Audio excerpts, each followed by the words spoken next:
orang yang duduk dalam lindungan yang maha tinggi dan bermalam dalam naungan yang maha kuasa akan berkata kepada Tuhan, tempat perlindunganku dan kubu pertahananku, Allahku yang kupercayai.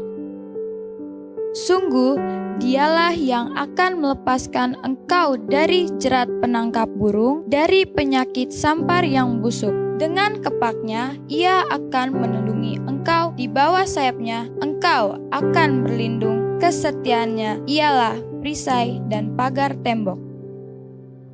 Engkau tak usah takut terhadap kedahsyatan malam, terhadap panah yang terbang di waktu siang, terhadap penyakit sampar yang berjalan di dalam gelap, terhadap penyakit menular yang mengamuk di waktu petang.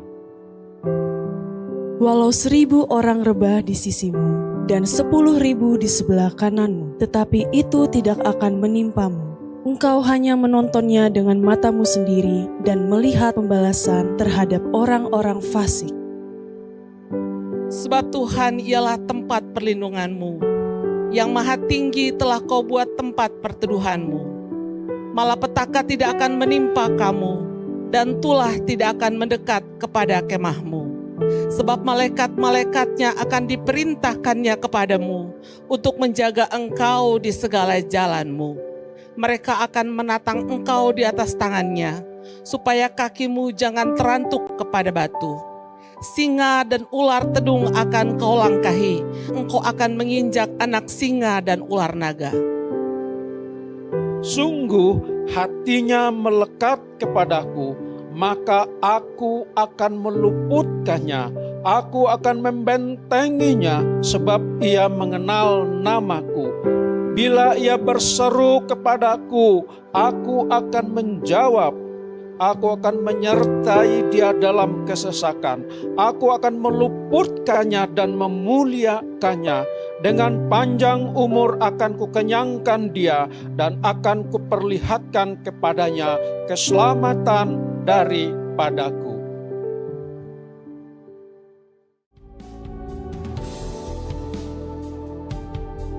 Pentakosta ketiga adalah pencurahan Roh Kudus yang dahsyat di zaman ini melebihi yang terjadi di Azusa Street.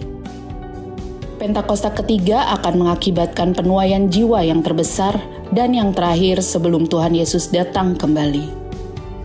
Pentakosta ketiga akan membangkitkan generasi Yeremia, yaitu anak-anak muda yang dipenuhi Roh Kudus, cinta mati-matian kepada Tuhan Yesus, tidak kompromi terhadap dosa, dan akan bergerak untuk memenangkan jiwa.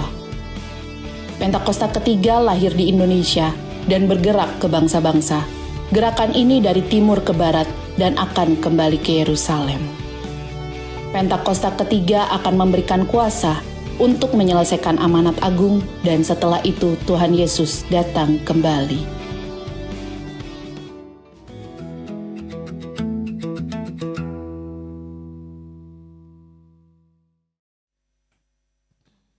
Baik, shalom saudara. So di bulan Juni ini kita punya tema adalah revival dalam keluarga. Biarlah setiap keluarga demi keluarga dipenuhi dengan kasih-Nya Tuhan. Mengalami kebangkitan, kebangunan rohani. Dan mengalami berkat-berkat Tuhan yang spesial buat setiap kita. So let's sing this song. Lagu ini sangat populer dinyanyikan dalam setiap keluarga ataupun dalam pernikahan. Kami datang di hadirat-Mu dalam satu kasih dengan bersehati, berjanji setia sampai akhir, mengasihi-Mu Yesus. Sekali lagi katakan, kami datang. Kami datang di hadirat dalam satu kasih dengan bersehati, berjanji setia sampai akhir, mengasihi-Mu Yesus. Bersama bersama keluargaku melayani Tuhan, bersatu selamanya mengasihi Engkau. Tiada yang dapat melebihi kasih-Mu ya Tuhan. Bagi kami Kaulah segalanya. Mari sekali lagi katakan, kami datang di hadirat dalam satu kasih, dengan bersehati berjanji setia sampai akhir, mengasihi-Mu Yesus. Bersama keluargaku melayani Tuhan, bersatu selamanya mengasihi Tuhan. Tiada yang dapat melebihi kasih-Mu ya Tuhan. Bagi kami Engkau segalanya. Bersama keluargaku, boleh kita pakai berdiri bersama-sama Bapak Ibu Saudara. Melayani Tuhan, bersatu selamanya mengasihi Engkau. Tiada yang dapat melebihi kasih-Mu ya Tuhan. Bagi kami Engkau segalanya. Jika Bapak Ibu Saudara datang dengan keluargamu di kanan kirimu, boleh enggak bergandengan tangan bersama-sama and sing this song. Bersama keluargaku melayani Tuhan, ayah, ibu, orang tua, anakku selamanya mengasihi Engkau. Tiada yang dapat melebihi kasih-Mu ya Tuhan. Bagi kami Engkau. Ini waktunya kita berdoa bersama-sama. Ayo berdoa buat keluargamu sambil bergandengan tangan bersepakat. Ayah, ibu, orang tua, anak-anak. Oh ya rada karabaya shekere ya rada bata karabaya shandaba. Kuriere rada bata shandaba ya rada karabaya rada karabaya rada baya rada shekere rada bata karabaya rada baya rada baya rada baya rada. Kuriere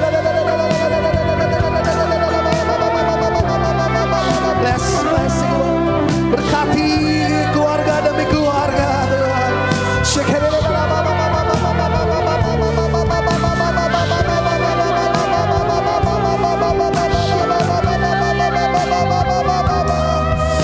bagi kami Engkau segala. Sekali lagi katakan bersama. Saya mengundang Ibu Pendeta Gernaida. Bersatu selamanya mengasihi Engkau. Tiada yang dapat melebihi kasih-Mu ya Tuhan. Bagi kami Engkau segala. Tiada yang dapat melebihi kasih-Mu ya Tuhan. Bagi kami Engkau segala. Sekali lagi katakan, tiada yang dapat melebihi kasih-Mu ya Tuhan. Bagi kami Engkau segalanya.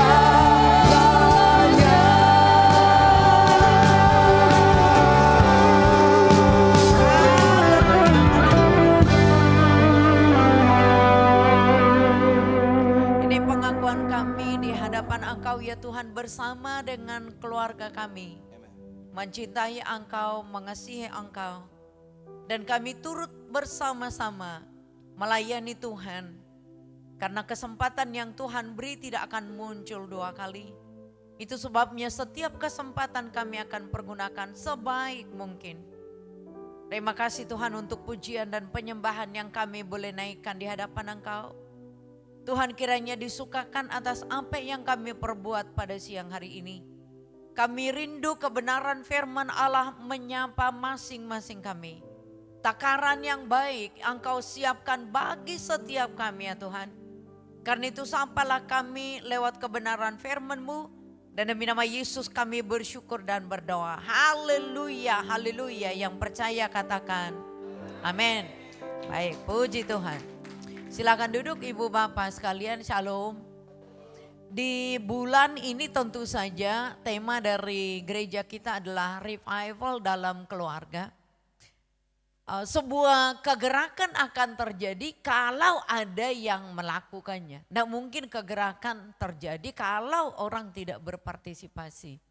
Kita boleh mengatakan kita rindu supaya transformasi terjadi di dalam komunitas, dalam masyarakat. Tapi kalau kita tidak lakukan apa-apa, tidak akan mungkin terjadi transformasi. Kalau keluarga kita mau berubah, kitanya sendiri juga harus berubah. Tentu berubahnya itu adalah berubah ke arah yang lebih baik. Saudari sekalian, kita akan lihat Ulangan pasal yang ke-6, ayat yang ke-4 sampai dengan ayat yang ke-9. Ulangan pasal yang ke-6, firman Tuhan berbunyi demikian. Dengarlah hai Israel, Tuhan itu Allah kita, Tuhan itu Esa. Kasihilah Tuhan Allahmu dengan segenap hatimu dan dengan segenap jiwamu dan dengan segenap kekuatanmu. Apa yang kuperintahkan kepadamu pada hari ini haruslah engkau perhatikan. Haruslah engkau mengajarkannya berulang-ulang kepada anak-anakmu dan membicarakannya apabila engkau duduk di rumahmu, apabila engkau dalam perjalanan, apabila engkau berbaring dan apabila engkau bangun. Haruslah juga engkau mengikatkannya sebagai tanda pada tanganmu dan haruslah itu menjadi lambang di dahimu. Dan haruslah engkau menuliskannya pada tiang pintu rumahmu dan pada pintu gerbangmu. Sedemikian jauh pembacaan firman Tuhan. Yang diberkati adalah kita yang dengar dan lakukan firman Allah. Nah, saudari sekalian, kalau orang Ibrani mengajar, mendidik dimulai dari rumah. Setiap rumah orang Ibrani akan ada tanda di pintu dan mereka biasanya menaruh potongan-potongan Taurat di dalam pintu dan ketika mereka masuk ataupun keluar dari rumah biasanya mereka akan pegang.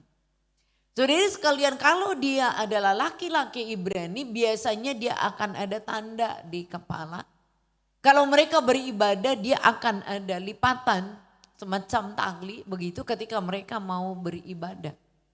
Tanggung jawab penting bagi seorang laki-laki Ibrani, seorang laki-laki Yahudi itu sudah dimulai di rumah.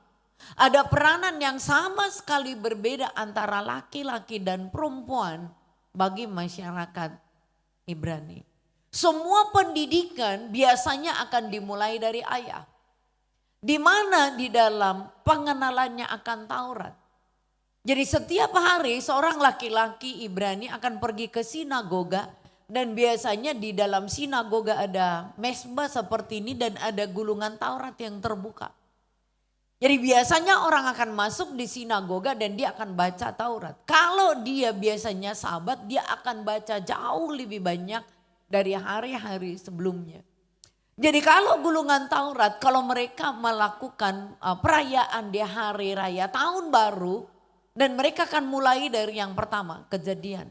Dan Taurat nanti akan digulung sedemikian rupa, jadi kalau dia sudah selesai berarti tahun baru berikutnya. Itu sudah selesai. Tadi kita ada pembacaan daripada kitab suci ya. Jadi orang Ibrani bukan hanya membaca, taruh di dalam dahi, mereka menghafal biasanya.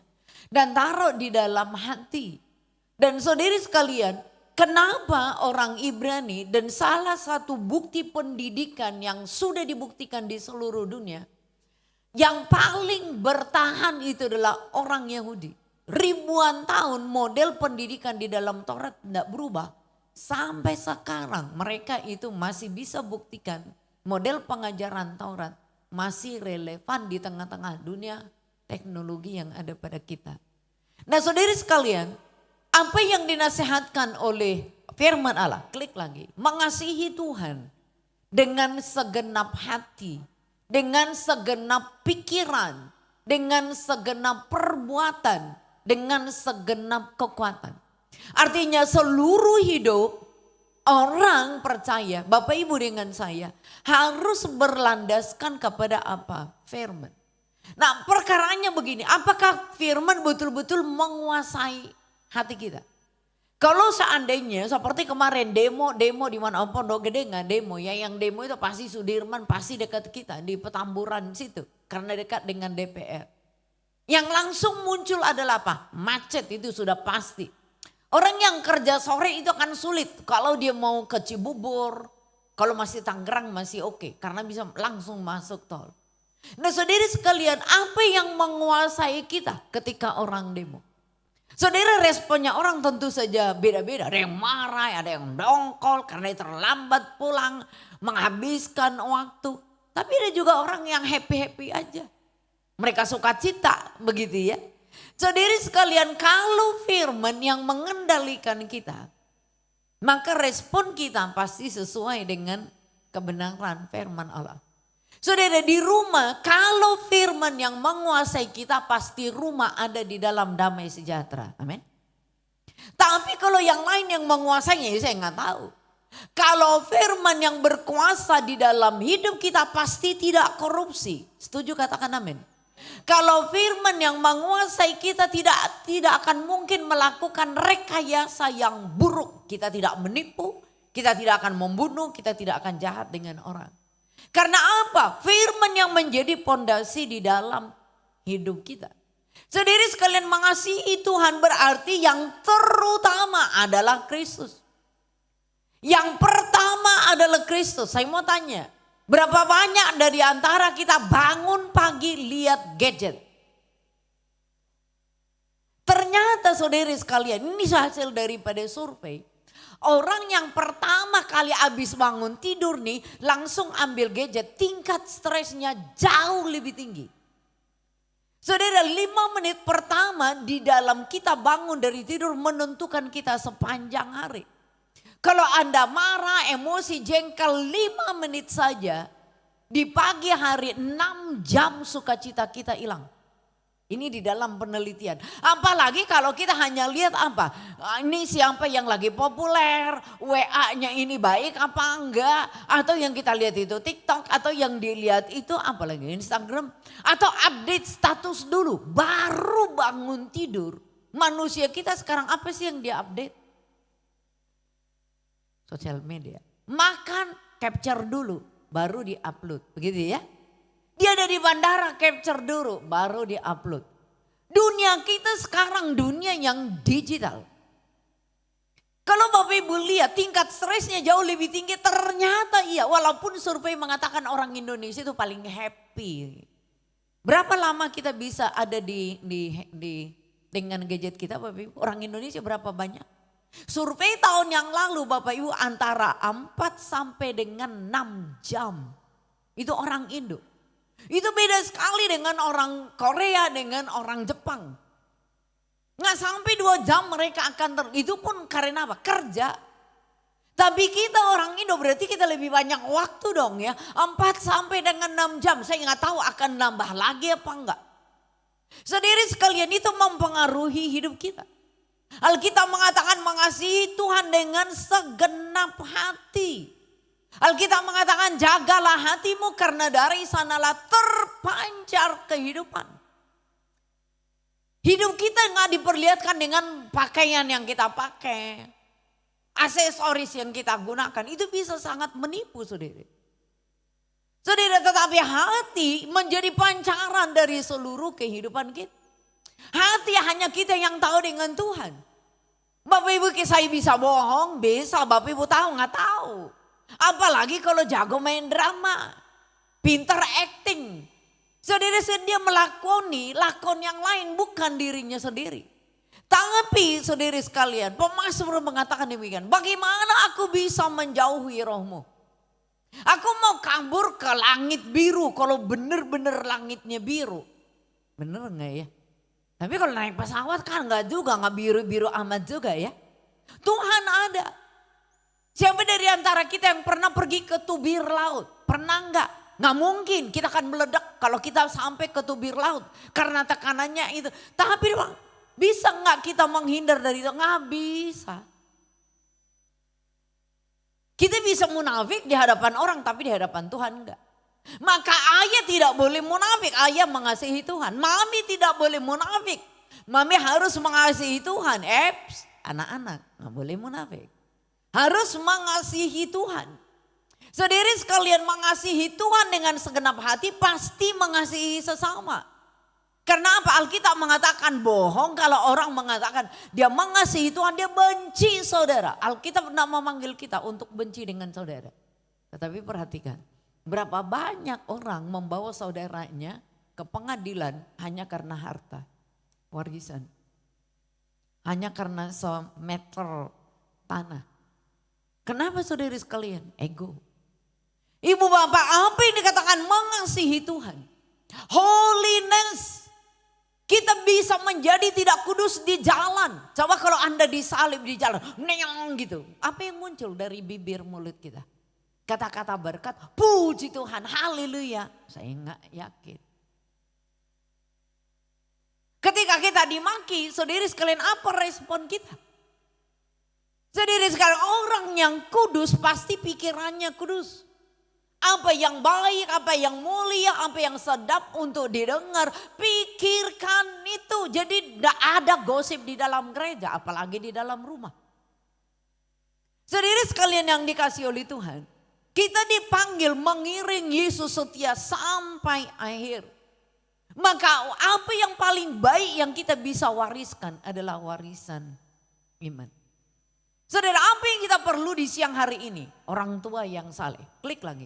Orang tua yang saleh adalah orang tua yang memiliki hidupnya berpusat kepada Kristus. Orang tua yang saleh bohong dibilang saleh kalau dia orang yang gak taat.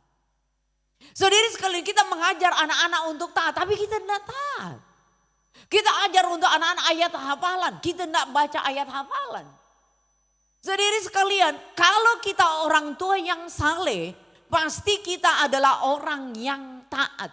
Anak-anak akan melihat kita sebagai orang yang melayani Tuhan. Karena apa? Di dalam kehidupannya. Tadi saya diantar anak ke sini, saudara sekalian. Apa pergumulan berat daripada pendeta? Anak-anaknya. Kenapa saudara sekalian? Cocok enggak antara apa yang kita omong dengan anak-anak? Saudara sekalian, itu menjadi beban yang berat. Iya, ada biasanya anak yang antar saya. Anak saya bilang kemarin, oh mami sebelum saya training saya antar mami. Dia baru pertama kali rasanya ke Pondok Gede sini. Dia nggak tahu. Jadi saya antar dulu baru. Nah, apa yang paling sulit Bapak Ibu? Kalau sampai dia katakan, mami tuh omongnya nggak cocok dengan tindakannya. Di rumah kami banyak anak-anak dari daerah. Dia selalu bilang gini, mami kenapa sih kumpulin anak-anak begini bikin susah. Kenal nggak anak-anak ini? Enggak, saya nggak kenal. Orang tuanya saya nggak kenal. Kok mami mau sekolahin ya? Karena saya guru, jadi saya senang orang juga belajar. Anak-anak saya kadang-kadang gitu protes. Dia bilang, mami untuk apa sih? Apalagi kalau dilihat nakal-nakal gitu. Kenapa sih mami itu tambah kerjaan? Apa yang saya mesti ajarkan kepada anak-anak saya? Yang pertama, berbagi dengan orang. Hidup bersama dengan orang. Dan dia belajar menerima orang walaupun dia gak kenal. Kalau orang lain kita terima, apalagi dengan saudara. Apalagi dengan keluarga. Saya tidak harus masukkan anak saya ke program studi ke fakultas teologi. Gimana sih itu untuk mengasihi? Saya selalu bilang dengan anak-anak saya, kita diberkati oleh Tuhan karena orang-orang ini. Ya kalau lagi bikin susah, nah saudari sekalian, mampu nggak kita menjadi teladan? Teladan di dalam perkataan, teladan di dalam tindakan, teladan menjadi role model.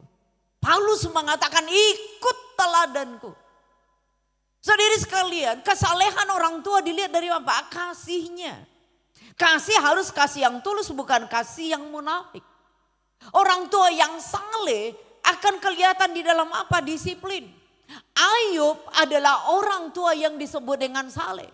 Dikatakan Ayub itu berulang-ulang, bahkan dia membuat mezbah, dia mempersembahkan sesuatu kepada Tuhan. Jangan-jangan anaknya itu hidup di dalam dosa. Saudari sekalian, kalau kita lihat tanggung jawab rohani. Benar Daud itu adalah raja besar, raja yang diberkati Tuhan. Apa masalahnya Daud? Bukan penyembahan. Bukan leadership. Bukan prestasi, karena Daud itu membawa Israel kepada Golden Gate. Apa masalah paling besar di dalam Daud? Anak-anaknya. Absalom melakukan coup d'etat, memberontak saudari. Absalom mati dengan percuma. Ambisinya. Adonia pengen jadi raja. Anak-anaknya semua pengen jadi raja. Sampai dikatakan, hanya dekat Allah saja aku tenang. Mazmur itu lahir ketika anak-anaknya semua berontak. Orang-orang yang dekat dengan dia berontak. Sebagai ayah. Saudara Daud gak sukses-sukses amat. Naiknya Salomo, peran Batseba itu sangat besar sekali. Ada nuansa politik yang sangat besar. Tetapi perhatikan, Daud berulang-ulang menangis untuk anak-anaknya. Ternyata kesuksesan di dalam leadershipnya sebagai raja ternyata tidak terjadi dengan sempurna di dalam rumah. Ayah memiliki tanggung jawab rohani dan khususnya pembentukan karakter. Klik lagi. Kesalehan orang tua adalah ketika hidupnya berpusat kepada siapa? Kepada Tuhan. Klik lagi, satu lagi. Nah saudara sekalian, untuk apa saudara sekalian? Orang tua mampu enggak membawa anak-anak ikut serta menderita? Apa masalah kita di dunia modern? Pengen senang, makan enak, situasi enak, segala sesuatu berhasil. Kita ukur segala sesuatu dengan apa? Keberhasilan materi. Paulus katakan yang aku kehendaki ialah menjadi serupa dengan penderitaan Kristus. Loh kan aneh. Sebab tanpa penderitaan kita tidak akan mungkin menikmati glory. Apa masalah di kita sekarang? Kenikmatan, keberhasilan, kesuksesan. Dan kita selalu digiring untuk angka-angka itu. Maka kita melahirkan generasi yang disebut dengan strawberry. Gampang sekali untuk frustrasi. Dikasih tugas nih murid-murid bilang apa? Bu kena mental. Baru dikasih tugas. Belum kerjain nih. Bu kena mental. Saudari sekalian, anak-anak tidak cakap untuk apa? Ikut menderita saudari sekalian. Kekristenan itu memiliki ciri memikul salib. Saudari sekalian, ketika kita memikul salib, maka kita tidak akan serupa dengan dunia. Tapi apa yang ditawarkan oleh dunia? Kesenangan, kenikmatan telinga, kenikmatan mata, kenikmatan lidah, kenikmatan dunia. Paulus katakan, kenikmatan dunia membawa kepada kebinasaan. Kesalehan orang tua tetap menuntun anak di tengah-tengah apa? Penderitaan, kegagalan, kekecewaan. Saudara, supaya dia apa? Resilience. Dia bisa bertahan karena orang tua membantu anak dan keluarga untuk tetap bergantung kepada Tuhan di masa-masa yang sukar. Keluarga harus berani untuk mengatakan memikul salib. Itu identitas kita. Sebab kenikmatan dunia itu hanya sesaat. Dan pada akhirnya kita akan meninggalkannya. Orang tua yang saleh, apa yang dilakukan? Klik lagi. Nah saudara sekalian, orang tua yang saleh pasti dia akan membentuk iman anak-anak sejak dini. Paulus mengingatkan kepada Timotius, jangan seorang pun menganggap engkau rendah karena engkau muda. Jadilah teladan bagi orang-orang percaya dalam perkataan, tingkah lakumu, dalam kasihmu, dalam kesetiaanmu, dalam kesucianmu. Saudara sekalian, kadang-kadang menjadi dewasa di dalam Tuhan tidak selalu berbanding lurus dengan usia. Karena kadang-kadang kita sudah mengatakan saya udah 30 tahun di dalam Tuhan, karakternya gak berubah. Kebiasaannya gak berubah. Saudara, maka anak itu dibentuk semenjak dini. Anak dibentuk sejak kecil. Supaya apa? Dia memiliki iman yang kuat. Dia belajar bahwa Tuhanlah sumber daripada kehidupannya. Maka tadi Ulangan mengatakan jangan engkau lupa memperkatakannya. Ketika duduk, ketika berjalan, ketika berbaring, ketika bangun. Di dalam seluruh kehidupan. Namanya membentuk saudara bukan kerja dalam waktu yang singkat. Berarti dalam waktu yang lama saudara. Apa yang menjadi tugas kita? Mempersiapkan anak-anak kita untuk hidup beriman. Dengan apa? Dalam situasi yang sulit seperti sekarang ini. Klik lagi. Nah, saudara sekalian, apa yang menjadi tugas kita sebagai orang tua yang saleh? Oke. Nah, saudara sekalian, yang kedua adalah kita ditolong oleh Tuhan supaya apa? Kita juga berusaha dan belajar membentuk apa? Membentuk karakter dan moral dari anak. Saudara, John Locke seorang pendidik mengatakan demikian, berikan anak kepadaku sampai usia 7 tahun saja. Yakin pada masa tuanya dia tidak akan berubah. Dia tetap akan setia kepada Tuhan.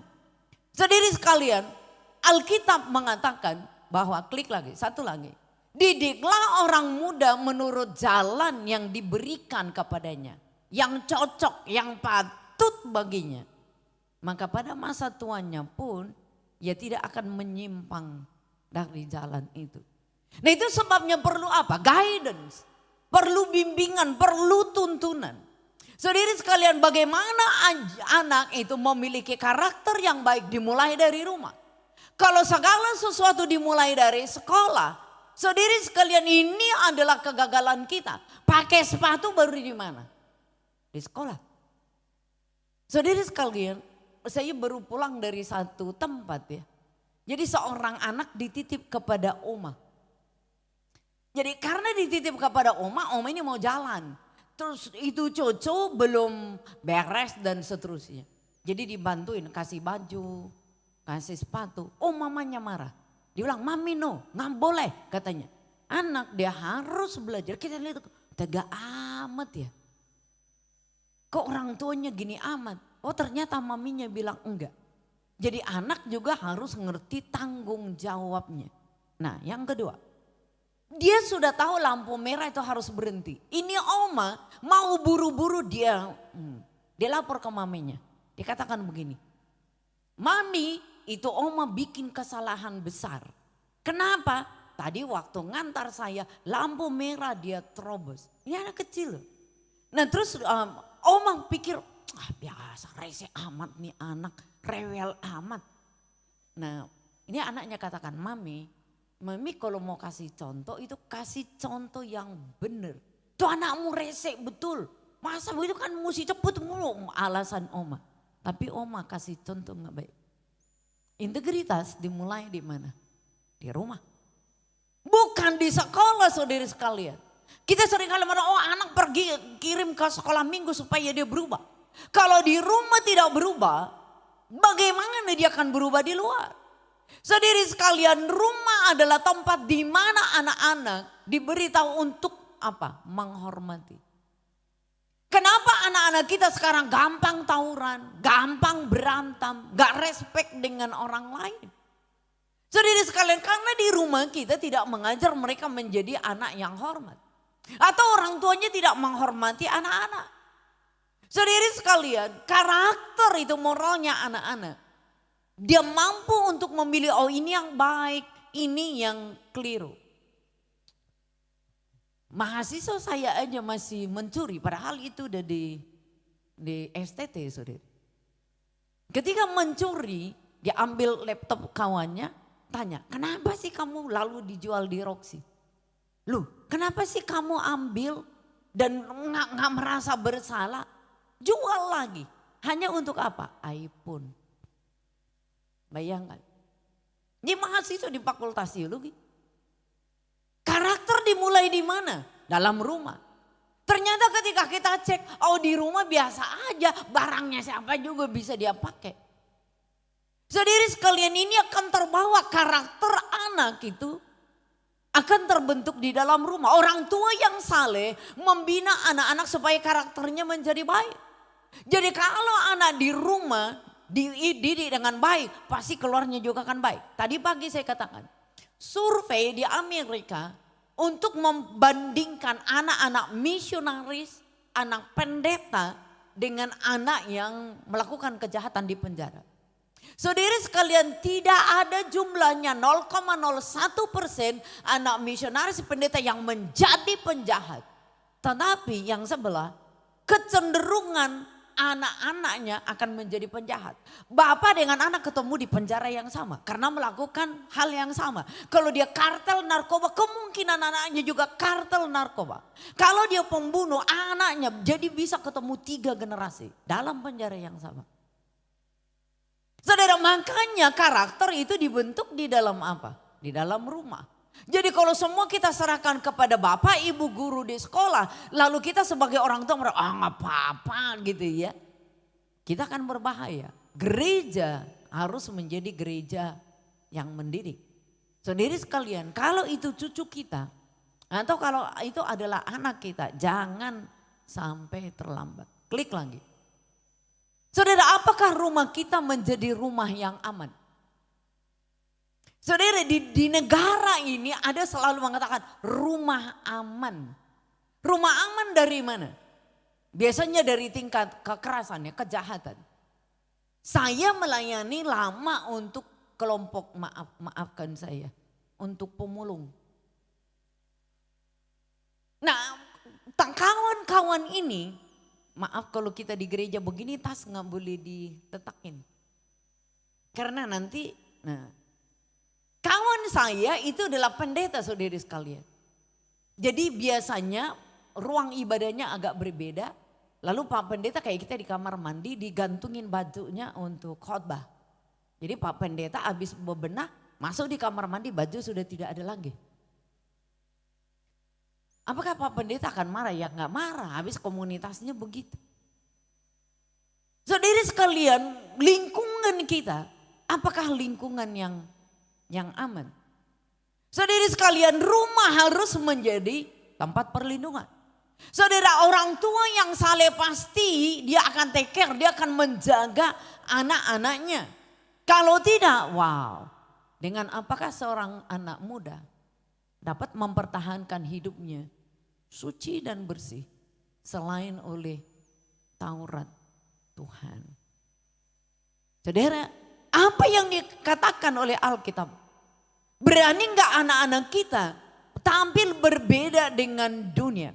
Ini bapak dengan ibu, anak-anak korban daripada pelecehan kemungkinan besar mengulangi hal serupa.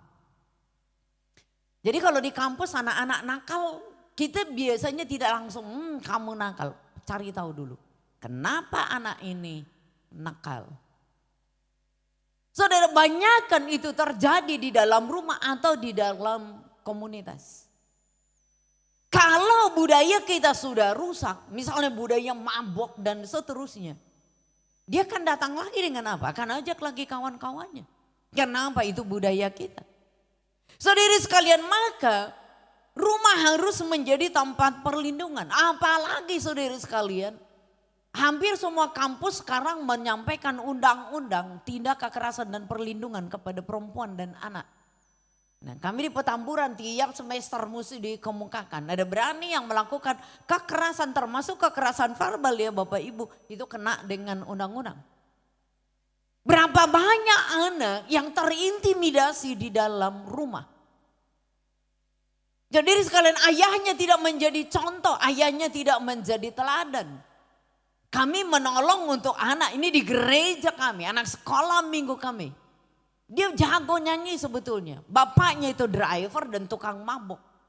Ini anak perempuan ketika dia sudah menjadi kelas 6, itu dia ketakutan di rumah. Karena apa? Bapaknya mabuk, bapaknya jotos dan seterusnya. Dia selalu rapor dengan gereja. Saudara mau lahirkan apa? Anak-anak yang terluka. Karena apa? Ketika kita katakan, oh Bapak engkau baik. Ini anak mengatakan enggak tuh om, enggak tuh tante. Papa biasanya di rumah. Apalagi kalau sudah malam dia pulang kerja. Bapaknya marah. Apa yang ada mau jotos. Saudara generasi macam apa yang kita bentuk? Untuk memulihkan ini kami kontrakkan satu rumah yang berbeda dengan bapaknya. Karena dia sudah kelas 6 SD. Jadi badannya gede. Nah saudara sekalian. Apakah mudah untuk mengatakan rumah menjadi tempat perlindungan?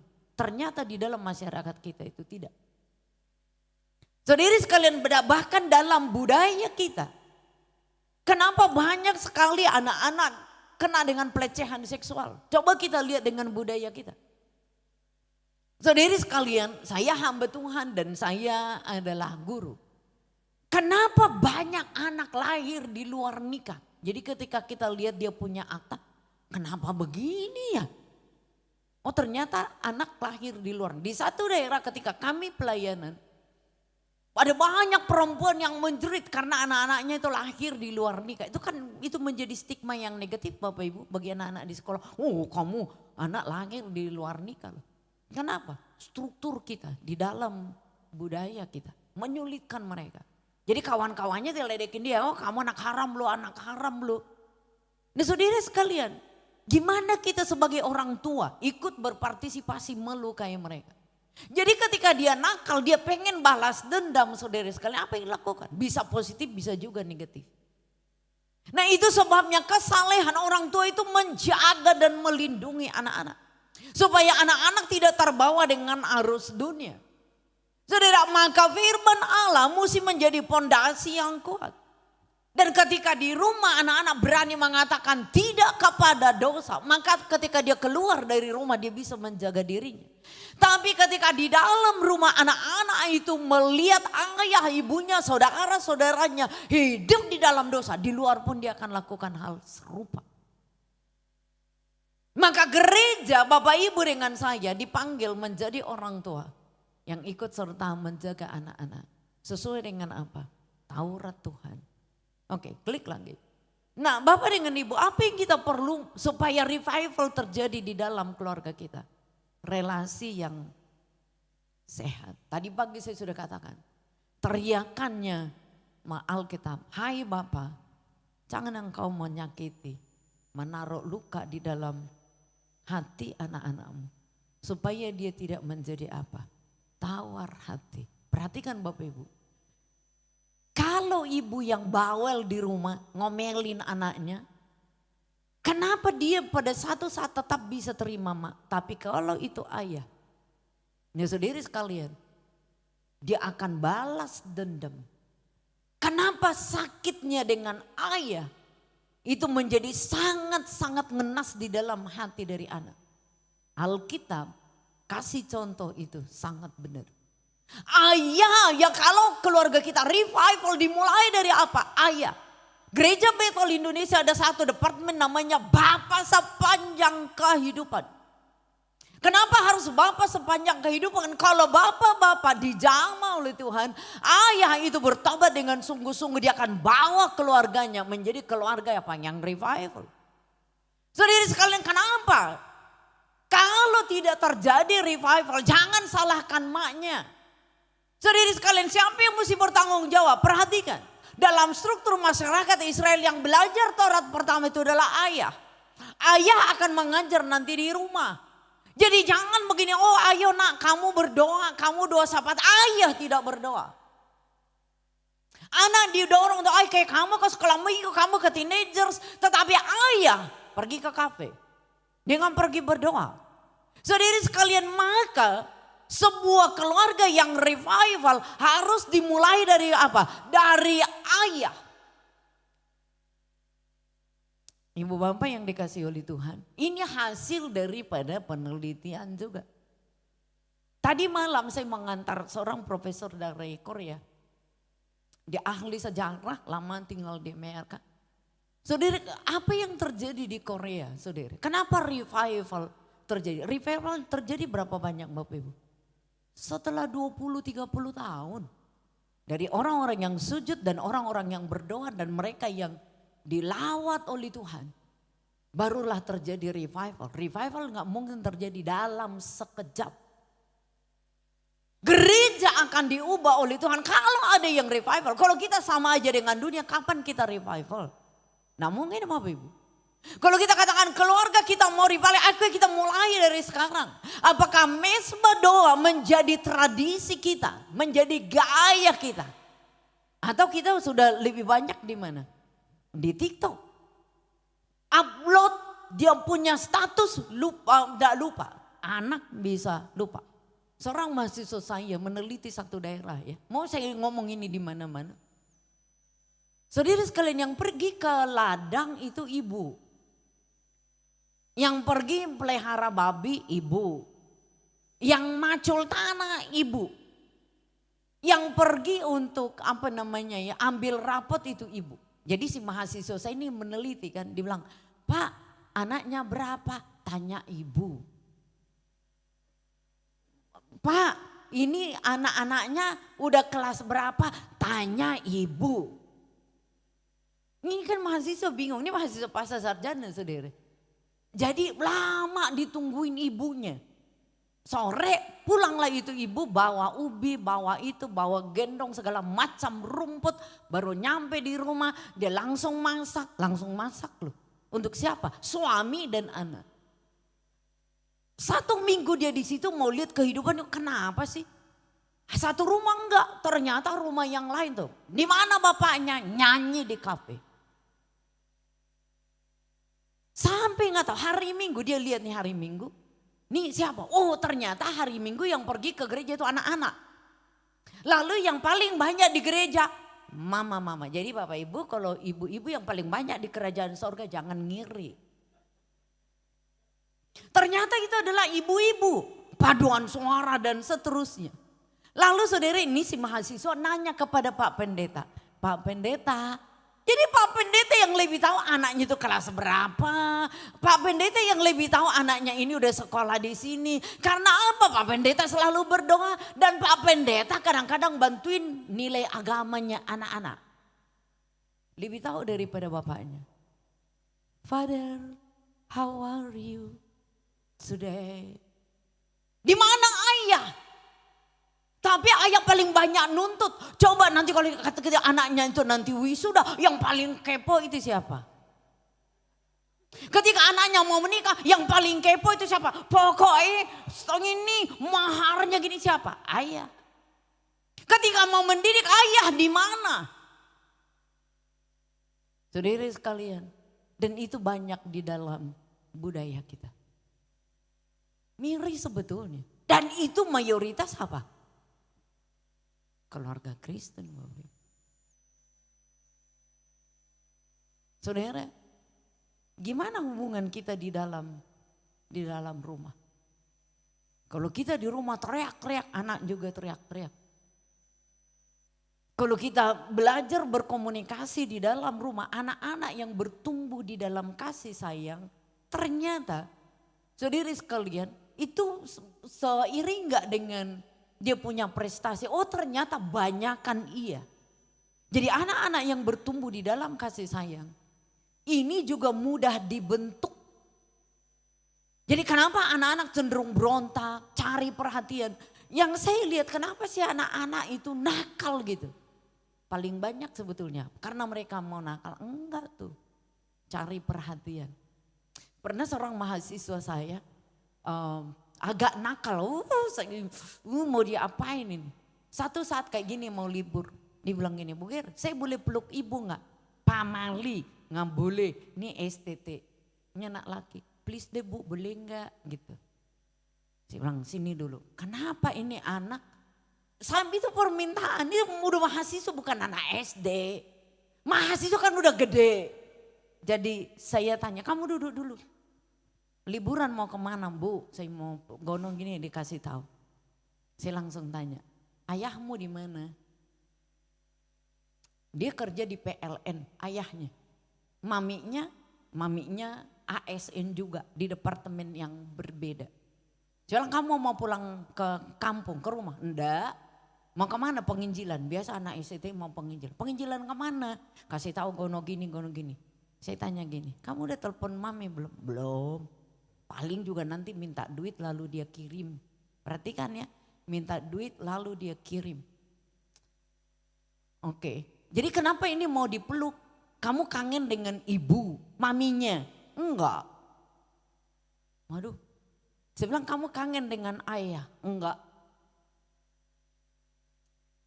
Berarti menurut saya ini anak tuh bermasalah. Nah saudara sekalian, waktu dia nulis skripsi cukup lama. Nggak selesai. Ayahnya itu telepon. Wah, ayahnya datang dari luar kota. Dia bilang gini, Bu Ger, ayah saya datang katanya. Ada satu hotel yang biasalah pegawai negara kan. Mereka punya negara ini jadi dia nginep di hotel mana aja. Saya bilang kamu pergi. Iya sih Bu, dipaksa. Jadi ayahnya datang di Jakarta, ini anak suruh datang ke hotel dia biasalah. Saya bilang dulu ya, kalau saya sekolah saya tahu bapak saya datang. Aduh dari jauh aja saya udah lari begitu. Untuk nyambut ayah saya. Itu kan ibu katanya. Terus gimana? Iya, saya mau saya bilang kamu mau selesai apa enggak? Biarin aja Bu, ntar juga selesai ngomong gini. Jadi ini anak frustrasi, saya menganggap dia bukan anak bodoh. Nah jadi waktu diskusi panjang lebar saya bilang udahlah papamu kan kesini pasti rapat, nggak ada agenda yang lain, pasti rapat. Dan terbatas bapakmu harus pulang, ASN soalnya. Iya sih Bu, saya ngulur-ngulur waktu aja. Nanti datang malam kan bapak udah capek tidur, besok pagi dia rapat lagi aku pulang. Ini berarti ada sesuatu relasi yang tidak harmonis di dalam rumah. Nah saudari sekalian, waktu dia ketemu dengan ayahnya, dia bilang gini, Bu mau omong gak dengan papa saya? Oh, saya bilang boleh, tapi saya kan gak kenal dengan bapaknya. Ya udah saya bilang, terus mau ngomong apa? Mau ditanya apa bapaknya? Bilang aja ibu bimbing saya, anaknya bilang aja anaknya nakal. Waduh, saya bilang ini anak jadi ngajarin saya juga. Nah berarti kan banyak, artinya dia tidak bodoh, dia bikin rekayasa supaya papanya yakin. Jadi saya bilang saya telepon, Pak ini saya Gernaida, saya gurunya anaknya Bapak. Oh saya tahu Bu, anak saya juga cerita. Saya tanya gini, apa yang dikatakan oleh anak Bapak tentang saya? Kok sampai Bapak udah kenal, udah tahu bahwa oke. Oh dia ngomong A, B, C dan seterusnya. Saya bilang Bapak lama di itu. Oh enggak, besok saya udah pulang, besok malam pulang. Karena tugas. Saya bilang Pak boleh kasih perhatian gak dikit dengan anaknya. Bapaknya waduh, bapaknya ngedumel. Oh itu anak memang kolokan segala macem.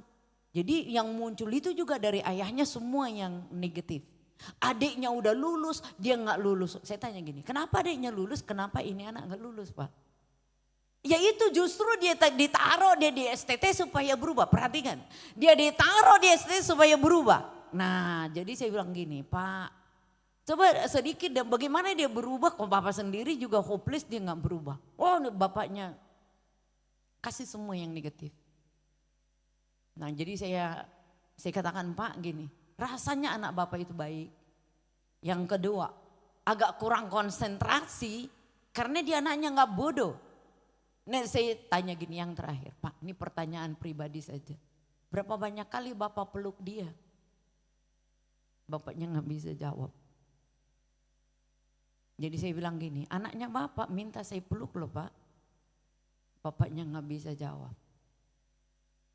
Saudara sekalian, akhirnya saya katakan, Pak, Sayangin anak Bapak itu sebagai anugerah dari Tuhan. Satu pelukan Bapak Ibu bisa lebih daripada 1000 kata-kata. Banyak anak yang terluka karena kita tidak mencintai. Komunikasi kita terlalu formal begitu. Sampai untuk memeluk anak, dia minta orang lain. Pak, Ibu, jangan biarkan anak kita dipeluk orang lain. Dia pengen kita yang peluk anak kita. Saudara sekalian, sayangi mereka. Kalau agak kurang berhasil, saudara sekalian, ya didorong untuk berhasil. Bapak Ibu tahu, anak ini ketika pulang ke tempatnya, saya pernah pelayanan ke tempat itu, dia tahu saya datang. Dia bilang, Bu, boleh enggak ketemu dengan mami saya? Saya ketemu dengan maminya. Maminya bilang, Bu Pendeta, saya minta maaf. Kami gagal di dalam rumah. Jadi apa? Membedakan anak. Yang satu jauh lebih cemerlang, yang ini pokoknya ini anak puhau lah. Anak yang kurang ini, anak yang kurang ini. Tapi Bapak Ibu tahu dia sekarang juga ASN. Berarti kan dia bukan anak yang bodoh. Nah saudara sekalian, mari kita terima anak-anak kita itu sebagai anugerah daripada Tuhan. Kalau kita mau katakan revival, mulailah dari rumah. Apakah kita selalu menang sendiri, apa-apa menang sendiri. Di beberapa gereja, ini sahabat saya, dia mungkin lebih senior dari saya 2 tahun. Dari sekalian di rumah, ayah, ini mereka berempat. Jadi dia satu-satunya perempuan, yang lain itu 3 saudaranya itu laki. Setiap ayah pulang, pasti mereka takut semua. Yang dibawa adalah apa? Gas perempuan, dus, das. Saudara, ini anak-anak kelihatannya taat. Di sekolah prestasinya itu oke. Tapi kawan saya ini tidak mau menikah. Jadi satu kali kami ada pertemuan di Jogja, lalu dia bilang, kenapa? Dia kasih tahu, saya tidak mau ketemu laki-laki kayak ayah saya. Ini dosen Bapak Ibu. Kenapa? Wah, ini ternyata terluka. Saudara sekalian, adiknya juga enggak mau menikah. Dikatakan saya tidak mau perempuan nanti yang saya sama seperti mami saya. Adiknya yang laki, setiap bapaknya itu marah, mamanya juga dipukul. Jadi anak laki itu selalu peluk ibunya. Jadi luka-luka semua di punggungnya. Dia sayang banget sama ibunya. Sayangnya ibunya lebih awal dipanggil oleh Tuhan. Sampai sekarang mereka gak menikah satupun. Terluka dengan ayah. Saudara, karena ayah terlalu keras. Saudara, semua dilihat itu keliru. Sekarang ayah mau apa? Ayah menyesal tapi terlambat sudah. Udah 50-an kan, udah gocap, udah 60. Nah, tidak menikah lagi kecuali dia ada pasangannya dikirim oleh Tuhan. Kenapa? Semua terluka. Jabatan boleh mentereng, duit boleh banyak. Tetapi anak-anak yang terluka, dia kan juga melukai yang lain. Bapak dengan Ibu, satu rangkulan itu bisa menutupi banyak sekali kelemahan. Petrus mengatakan, kalau engkau melepaskan pengampunan, dia akan menutupi banyak sekali dosa. Kalau kita membangun komunikasi, kalau kita selalu lihat kejelekan orang lain, maka kita tidak akan mungkin mengampuni. Hai ayah, jangan menaruh hal yang buruk, menyakitkan bagi anak. Oke, yang terakhir. Nah saudara sekalian, apa yang kita bangun untuk kita itu revival. Saudara sekalian, warisan rohani.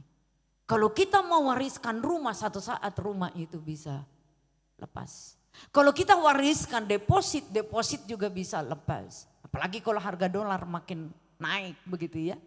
Saudara sekalian, apa yang teringat oleh Paulus kepada Timotius? Aku teringat akan imanmu yang tulus ikhlas. Yaitu iman yang pertama-tama hidup di dalam nenekmu Lois. Juga yang ada di dalam ibumu Eunike.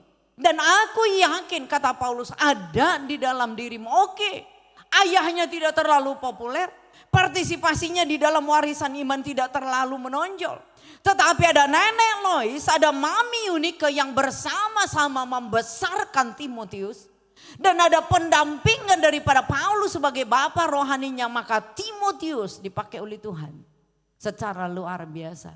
Saudari sekalian, mari kita lihat anak-anak kita. Apakah anak-anak kita, menantu kita, cucu kita memperoleh warisan itu di dalam keluarga kita?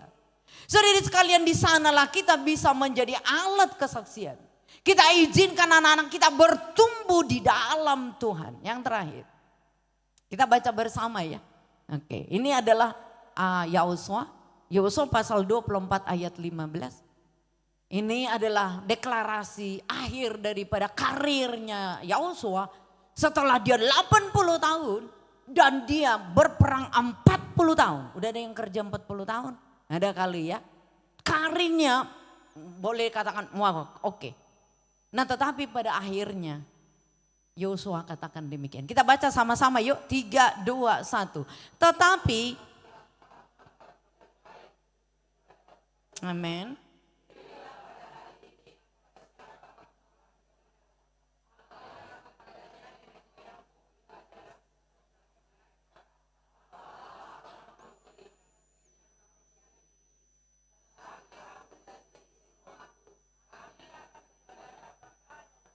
Amin.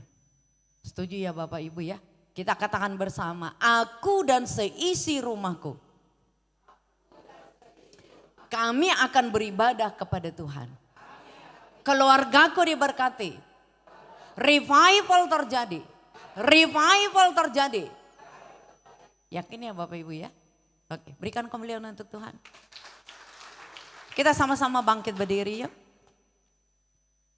Kita berterima kasih kepada Tuhan untuk berkat-berkat yang Dia sudah berikan bagi kita, keluarga kita.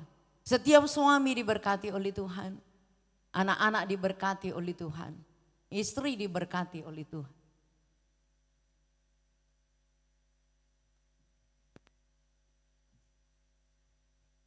Revival dimulai di dalam keluarga. Karena iman maka Abraham taat, meninggalkan Ur Kasdim, menuju negeri yang dia tidak tahu. Negeri itu hanya bayang-bayang. Tetapi Abraham mewariskan iman, maka anak cucunya diberkati oleh Tuhan. Haleluya. Bersama keluargaku melayani Tuhan, bersatu selamanya mengasihi Engkau. Tiada yang dapat melebihi kasih-Mu ya Tuhan. Bagi kami Engkau segalanya. Katakan bersama keluargaku, bersama keluargaku melayani Tuhan. Bersatu selamanya mengasihi Engkau. Tiada yang dapat melebihi kasih-Mu ya Tuhan. Bagi kami Engkau segalanya. Bersama keluargaku, Bersama keluargaku melayani Tuhan. Bersatu selamanya mengasihi Engkau. Tiada yang dapat melebihi kasih-Mu ya Tuhan. Bagi kami Engkau segalanya. Bagi kami Engkau segalanya. Bagi kami Engkau segalanya.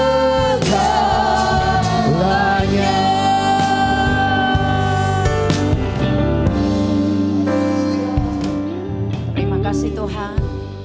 Engkau sudah menyapa kami dengan kebenaran firman. Kami mencintai Engkau, kami cinta akan firman-Mu. Maka kami akan mempercakapkannya ketika kami duduk, ketika kami berjalan, ketika kami ada di dalam tugas dan aktivitas kami. Segala sesuatunya kami kerjakan menurut kebenaran firman-Mu. Tuhan, kami rindu revival terjadi di dalam keluarga kami. Berkatilah setiap ayah menjadi ayah yang berkenan di hatimu. Mereka menjadi ayah yang sungguh-sungguh dipakai oleh Tuhan. Karena sesungguhnya ketika hati para ayah dipulihkan, maka keluarga pun akan dipulihkan.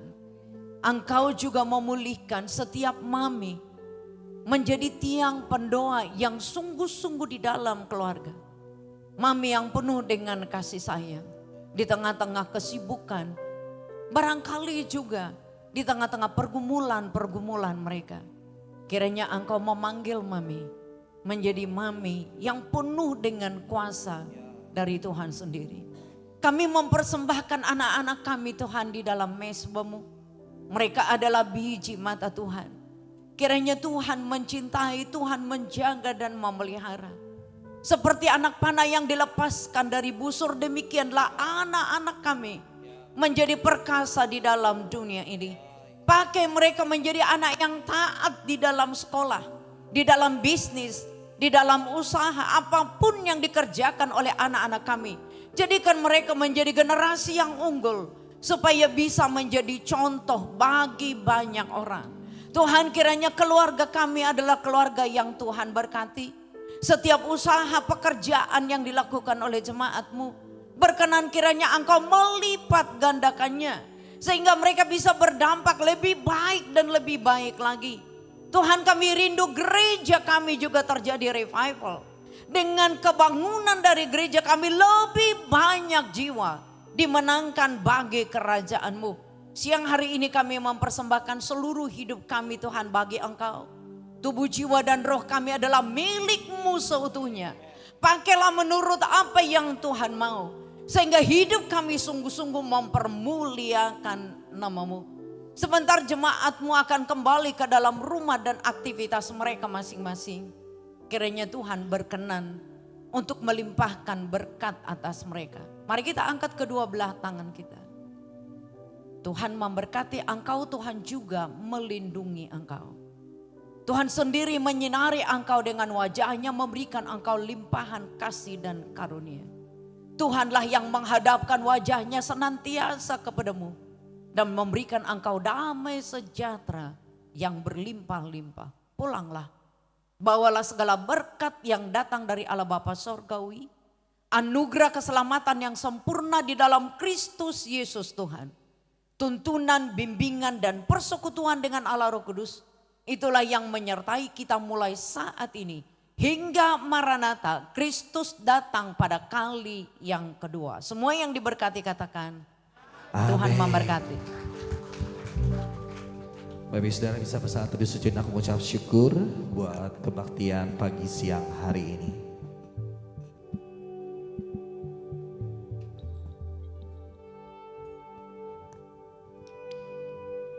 Tuhan Yesus memberkati Bapak Ibu Saudara sekalian. Sampai jumpa di minggu depan.